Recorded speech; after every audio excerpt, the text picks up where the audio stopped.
नमस्कार. टेलिग्रामवर बंदी, IT act 69A 79 आणि फंडामेंटल राईट्स समजून घेऊया. नमस्कार मित्रांनो, तुम्ही पाहत आहात मंथन. अलीकडे टेलिग्राम संदर्भात मोठी चर्चा सुरू झाली आहे. सरकारने असा दावा केला आहे की टेलिग्रामचा वापर पेपर लीक, सायबर फसवणूक, आर्थिक गुन्हे आणि इतर बेकायदेशीर कामासाठी केला जात आहे. मात्र दुसरीकडे अनेक विद्यार्थी, शिक्षक आणि कंटेंट क्रिएटर्स म्हणत आहेत की टेलिग्राम हे त्यांच्या कामासाठी अत्यंत महत्त्वाचं माध्यम आहे. मग मित्रांनो, प्रश्न असा पडतो की सरकारला एखादे ॲप किंवा वेबसाईट बंद करण्याचा अधिकार आहे का? IT ॲक्टमधील सेक्शन 69A आणि सेक्शन 79 म्हणजे काय आणि याचा आपल्या मूलभूत अधिकारांशी काय संबंध आहे? चला तर मग आपण सोप्या भाषेत समजून घेऊया.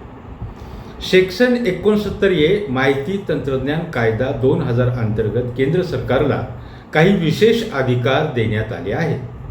जर सरकारला असं वाटलं की एखादे ॲप, वेबसाईट किंवा ऑनलाईन कंटेंट देशाची सुरक्षा, सार्वभौमत्व, सार्वजनिक सुव्यवस्था किंवा राष्ट्रीय हितासाठी धोकादायक आहे, तर सरकार सेक्शन 69A चा वापर करून त्या कंटेंटवर बंदी घालू शकते.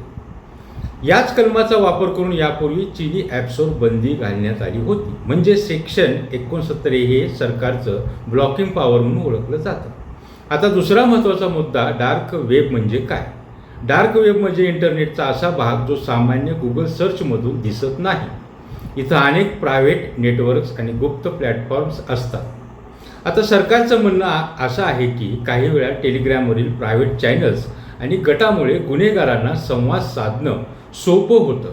यामुळेच काही जण टेलिग्रामला नवा डार्क वेब म्हणत आहेत. मात्र हा दावा सर्वसामान्य नाही, कारण टेलिग्रामचा वापर लाखो विद्यार्थी, शिक्षक आणि व्यावसायिकसुद्धा करतात. आता येतो सर्वात महत्त्वाचा मुद्दा, फंडामेंटल राईट्स म्हणजेच मूलभूत अधिकार. भारतीय संविधानातील आर्टिकल 19(1)(a) अंतर्गत नागरिकाला अभिव्यक्ती स्वातंत्र्याचा अधिकार देतो, म्हणजेच आपलं मत मांडण्याचा अधिकार. आजच्या डिजिटल युगात इंटरनेट हे अधिकाराचं महत्त्वाचं माध्यम बनलं आहे. याशिवाय आर्टिकल 19(1)(g) मध्ये प्रत्येक नागरिकाला व्यवसाय आणि उपजीविकेचा अधिकार देतो. आज अनेक लोक ऑनलाईन व्यवसाय, डिजिटल मार्केटिंग, कंटेंट क्रिएशन, शिक्षण आणि ई-कॉमर्सद्वारे रोजगार मिळवत आहेत. त्यामुळे इंटरनेटवरील निर्बंधाचा थेट परिणाम त्यांच्या उपजीविकेवर होऊ शकतो.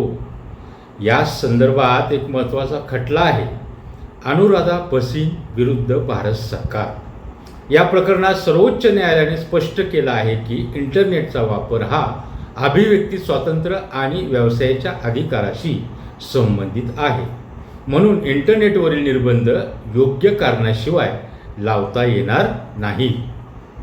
आता समजून घेऊन या की सेक्शन 79ला सेफ हार्बर प्रोटेक्शन असं म्हणतात. समजा एखादा प्लॅटफॉर्मवर चुकीचा किंवा बेकायदेशीर कंटेंट पोस्ट झाला. सरकारने त्या प्लॅटफॉर्मला तो कंटेंट काढून टाकण्यास सांगितलं. जर प्लॅटफॉर्मने सरकारच्या सूचनांचं पालन केलं तर त्याला कायदेशीर संरक्षण मिळतं. पण जर प्लॅटफॉर्मने सहकार्य केलं नाही तर त्याचं सेफ हार्बर प्रोटेक्शन काढून घेतलं जाऊ शकतं. म्हणजेच सेक्शन 79 हा प्लॅटफॉर्मवरील जबाबदारी निश्चित करणारा कायदा आहे. तर मित्रांनो, आजच्या व्हिडिओमध्ये आपण 3 महत्त्वाच्या गोष्टी समजून घेतल्या. कुठल्या घेतल्या? नंबर 1, सेक्शन 69A सरकारची blocking power. Number 2, section 79 safe harbour protection. आणि नंबर 3, आर्टिकल 19 आणि अनुराधा भसीन केस, इंटरनेट आणि मूलभूत अधिकार. व्हिडिओ आवडला असेल तर लाईक करा, शेअर करा आणि अशाच महत्त्वाच्या चालू घडामोडींचं विश्लेषण पाहण्यासाठी मंथन चॅनलला सबस्क्राईब करायला विसरू नका. धन्यवाद.